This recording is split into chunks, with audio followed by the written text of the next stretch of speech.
40 வருடங்கள் முன்னால் சித்தி அப்படின்னு ஒரு பாட்டி இருந்தாங்க. இவங்க ஸ்டாஃப் நர்ஸு. நெறைய சித்துக்கள் வச்சிருந்தாங்க. அப்படியே திடீர்னு காத்துலேருந்து கல்கண்டு மாரி வரவழைச்சு குழந்தைங்களுக்கு குடுப்பாங்க.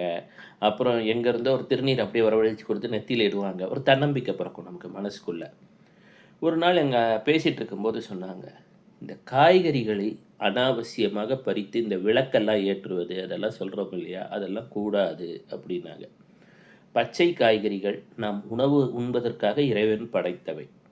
தேவையற்று அதை பறித்து அதில விளக்கேற்றுவது.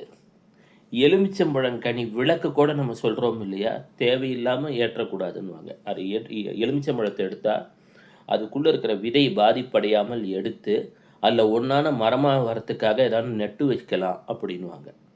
இயற்கை என்பதை ஒரு பரிகாரப் பொருளாக பயன்படுத்தும் பொழுது, வேறு ஒரு எதிர்விளைவையும் காட்டலாம் என்பார்கள். நம்ம எலுமிச்சம்பழம் மாலையெல்லாம் போடுறோம் இல்லையா? இவங்க சொல்லுவாங்க, "எலுமிச்சம்பழத்த கோயில்ல குடுத்துட்டு வந்துருங்க. எதுக்கு அத மாலையா போடுறீங்க? ஒரு உணவுப் பொருள் விரயமாகுதுல்ல" அப்படின்னுவாங்க.